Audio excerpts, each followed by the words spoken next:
Hello बच्चों। Now the next topic is oxidising power. यहां पर हम बच्चों ग्रुप 17th एलिमेंट डिस्कस कर रहे हैं और 17th एलिमेंट में फ्लोरीन, क्लोरीन, ब्रोमीन, आयोडीन, इनकी हम ऑक्सीडाइजिंग पावर डिस्कस करेंगे। ऑक्सीडाइजिंग यानी इलेक्ट्रॉन लेने की ताकत। इलेक्ट्रॉन लेने की ताकत हम बच्चों रिडक्शन पोटेंशियल से भी कंपेयर कर सकते हैं। यहां पर हम देख सकते हैं कि 2.87 volt is the reduction potential of fluorine and 1.36 volt is for chlorine, जो कि फ्लोरीन से कम है। एंड ब्रोमीन का क्लोरीन से भी कम है, it is only 1.09 volt and the lower most is for iodine 0.05 volt. It means fluorine की electron capturing power, oxidizing power सबसे ज्यादा है and it can oxidize chlorine, bromine and iodine. तो अगर हम इसको केमिकल रिएक्शन से एक्सप्रेस करें तो हम लिख सकते हैं बच्चों F2 में अगर हम कोई भी हैलाइड आयन डालें, किसका, क्लोरीन, ब्रोमीन या आयोडीन का, so this fluorine will take up electron, it will turn itself into fluoride ion and the halide ion will change into X2। तो यहां पर जो एग्जांपल हैं, X क्लोरीन, ब्रोमीन, आयोडीन कुछ भी हो सकता है। X is chlorine, bromine and iodine. Now this chlorine, which is stronger oxidizing agent than bromine and iodine, if we add any halide ion lower than this, जिसका reduction potential इससे कम है, यानी bromine और iodine, it will change into 2Cl minus plus X2 and X here is bromine and iodine. Bromine सिर्फ iodine से strong है तो only I minus can oxidise, तो यहां पर Br माइनस बन जाएगा and I minus will change into I2. This I2 rather can't oxidize any of these halogen atom. यहां पर रिडक्शन पोटेंशियल आयोडीन का सबसे कम है। नाउ द क्वेश्चन अराइजेस कि अगर हम ऑक्सीडाइजिंग पावर में फैक्टर्स को डिस्कस करें, फ्लोरीन और क्लोरीन में क्लोरीन की इलेक्ट्रॉन गेन एंथैल्पी ज्यादा है। इसका मतलब क्लोरीन जब इलेक्ट्रॉन पिक करता है तो एनर्जी ज्यादा निकलती है, that is more favourable situation. फिर भी यहां पर फ्लोरीन की इलेक्ट्रॉन लेने की ताकत ज्यादा है, तो ऐसा क्यों होता है? तो now let us find the answer of कि chlorine has high electron gain enthalpy than fluorine, but fluorine still is the stronger oxidizing agent. तो बच्चों सबसे पहले हम बात करते हैं एनर्जी की। तो इवन एनर्जी में सिर्फ इलेक्ट्रॉन गेन एंथैल्पी ही नहीं डिसाइड करेगा कि what will be the overall enthalpy change. For example, if we have any halogen atom, let this is the halogen molecule, first just to act it as an oxidizing agent we need to break this bond. तो हमें बच्चों bond dissociation energy चाहिए। Half इसलिए लिख रहा हूं क्योंकि हमें पर एटम की कैलकुलेट करनी पड़ेगी या पर मोल एटम की कैलकुलेट करनी पड़ेगी। तो this one is in gaseous phase, let the atom obtained is also in gaseous phase. Now secondly, after this dissociation energy the electron will be picked up by this atom. यहां तो हमने energy supply कर दी, मगर जब ये electron pick करेगा, now the attraction is been created and as you know in attraction energy releases. तो यहां पर बच्चों एनर्जी निकलेगी। In this case only we were just talking about this energy, electron gain enthalpy, but the total enthalpy change involves the sum of all the steps. Dissociation energy, then energy released is electron gain enthalpy, और फिर उसके बाद ये water के अंदर जाएगा, hydrate होगा और एक्वस बनेगा। अगेन अट्रैक्शन क्रिएटेड, वाटर के पोलर मॉलिक्यूल्स इस हैलाइड आयन को हाइड्रेट करेंगे और अट्रैक्शन में एनर्जी निकलती है, so again hydration energy releases. यहां पर बच्चों सारी मैंने स्टैंडर्ड कंडीशन मेंशन कर दी हैं।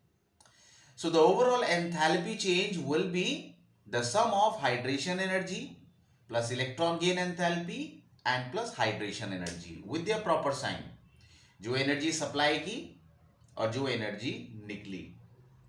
For any process to be spontaneous, for any process to be feasible, जो एनर्जी सप्लाई है that should be the least और जो एनर्जी रिलीज्ड है that should be the most, तभी सिस्टम लोएस्ट एनर्जी स्टेट में आएगा और उसकी स्टेबिलिटी सबसे ज्यादा होगी। चलो बच्चों कंपेयर करते हैं तीनों के लिए। यहां पर हम ये वैल्यू फ्लोरीन के लिए लेते हैं एंड यहां पर हम इस वैल्यू को क्लोरीन के लिए लेते हैं और जोड़ते हैं टोटल वैल्यूज को। फ्लोरीन की बॉन्ड डिसोसिएशन एनर्जी +79 है, जबकि क्लोरीन के लिए ये एनर्जी +121 है। Supply energy should be the least and it is here favourable for fluorine.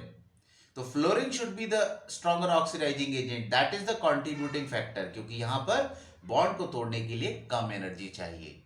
FF में लोन पेयर रिपल्शन होता है, बॉन्ड वीक होता है and that factor is favoring here. Electron gain enthalpy में फ्लोरीन के केस में निकलती है एनर्जी 333 किलो जूल पर मोल और जबकि यहां निकलती है 349 किलो जूल पर मोल। तो यहां पर एनर्जी ज्यादा कहां निकल रही है, that is in the case of chlorine. Only this factor is favouring for chlorine.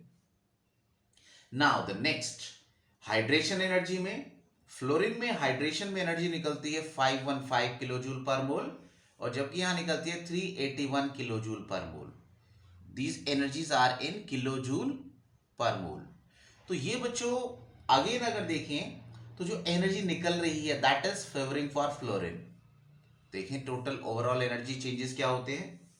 तो यहां पर फ्लोरीन के लिए है 769 kilo joule per mole and for chlorine it is 609.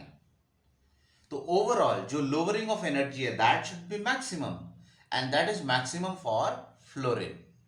तो ये ऐसा क्यों हुआ, क्योंकि यहां bond energy low, hydration energy high, that compensates the effect of electron gain enthalpy, जो कि सिर्फ फ्लोरीन के लिए यहां पर अपोजिट में था and rest two factors are contributing. तो रीजन क्या हुआ यहां पर बच्चों, low bond energy and high hydration energy of F compensates the low electron gain enthalpy of it. Hence, fluorine is the stronger oxidizing agent. यहां पर बच्चों हमने जो हेलोजन है गैसियस फेज में लिए हैं, but in the remaining cases, जैसे अगर मैं ब्रोमीन डिस्कस करूं, फ्लोरीन क्लोरीन ब्रोमीन, ब्रोमीन बच्चों लिक्विड फॉर्म में होता है, तो वहां ये जो बॉर्न हार्बर साइकिल लेंगे वहां बच्चों हमें लिक्विड को गैस फेज में कन्वर्ट करना पड़ेगा, तो हमें एंथैल्पी ऑफ वेपोराइजेशन भी ऐड करनी पड़ेगी। आयोडीन सॉलिड होता है, सॉलिड हमारे वेपर फेज में कन्वर्ट होता है, तो in that case we need to add sublimation energy also. इसलिए ओवरऑल अगर बात करें तो यहां पर बच्चों फ्लोरीन क्लोरीन की कंपैरेटिवली ऑक्सीडाइजिंग पावर ज्यादा है। तो बच्चों लिख सकते हो आप, as bromine is in liquid form, therefore to change in gaseous form we need the enthalpy of vaporization which is positive, जो कि फेवर नहीं कर रहा, positive energy again not favours the formation. Iodine solid है, sublimation energy will also be included. तो overall जो energy निकलेगी इस प्रोसेस में ऑक्सीडाइजिंग पावर में, वो फ्लोरीन और क्लोरीन से और भी कम हो जाएगी एंड दस they are less strength of oxidizing power. Now let us discuss their relative oxidizing power.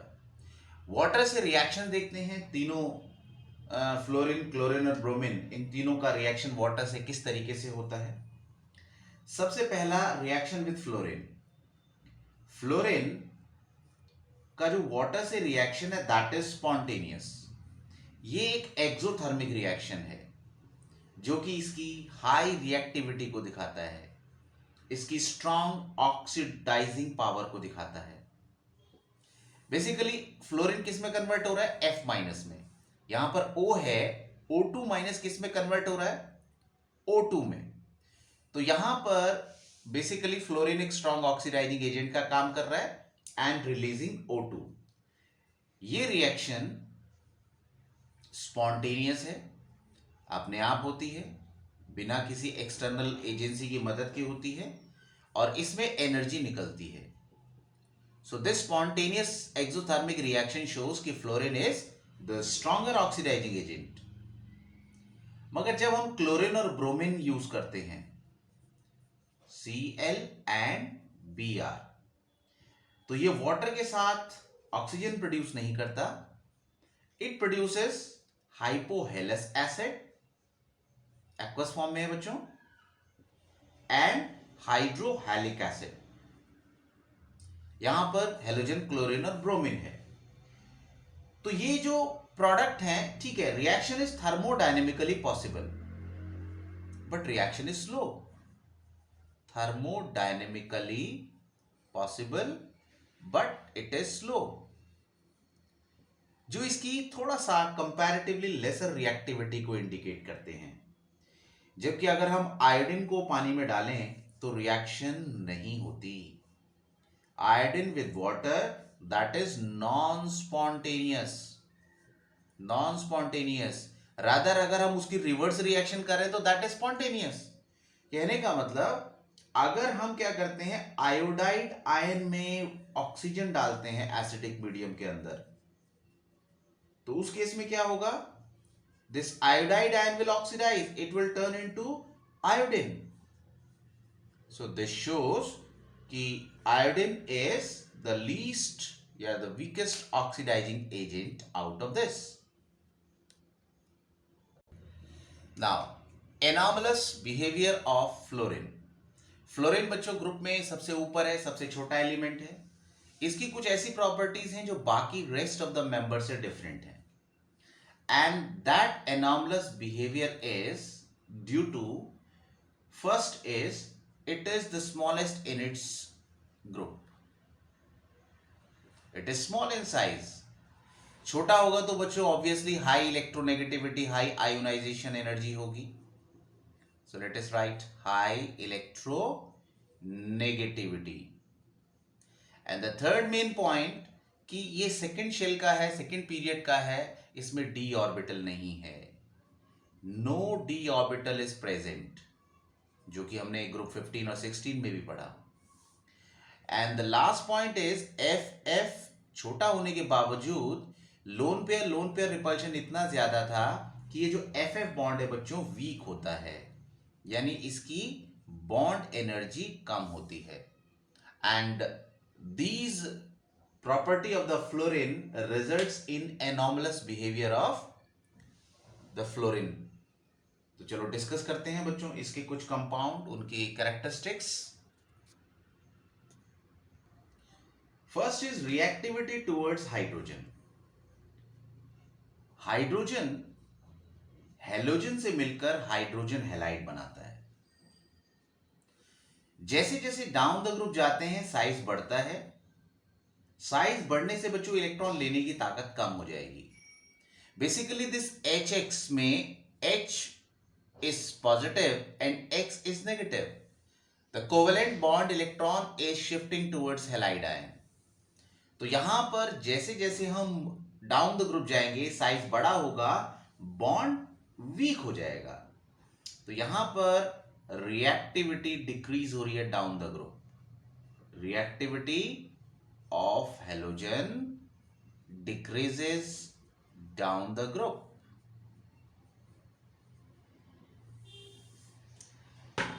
अगर हम इसको देखें कि रिएक्शन जो है वो किस कंडीशन में होती है, जो फ्लोरीन है ये हमारा वायलेंटली रिएक्ट करता है, वायलेंट रिएक्शन, जो कि शो करता है इसकी रिएक्टिविटी बहुत ज्यादा है।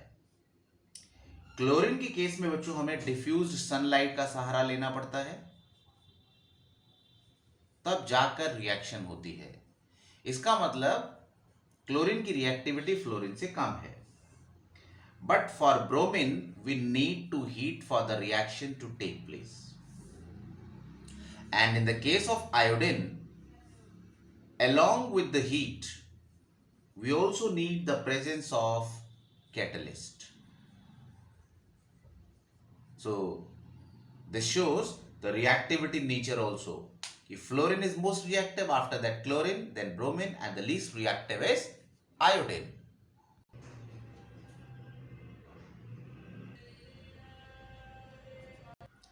Now let us discuss the properties of hydrogen halide.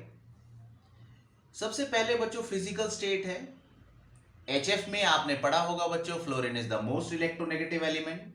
इसमें हाइड्रोजन बॉन्ड होता है, इसीलिए ये हमारा लो बॉइलिंग लिक्विड है. This one is low boiling liquid. इसका बॉइलिंग पॉइंट 292 केल्विन होता है. जबकि बाकी के गैस हैं, उनमें सिर्फ वैंडरवाल फोर्स है बच्चों. Other are gases. Melting and boiling point बढ़ता जाएगा जैसे जैसे वैंडरवाल फोर्स बढ़ेगी. जैसे HCl क्लोरीन से ज्यादा बच्चों मास ब्रोमीन का होता है, ब्रोमीन से ज्यादा आयोडीन का होता है. But exceptionally high boiling point of HF is due to hydrogen bond. और यहां से यहां तक अगर वेरिएशन देखें तो वैंडर वाल फोर्स इंक्रीज हो रही है. फ्लोरीन हमारा यहां से यानी HF यहां से आकर टॉप पे चला गया.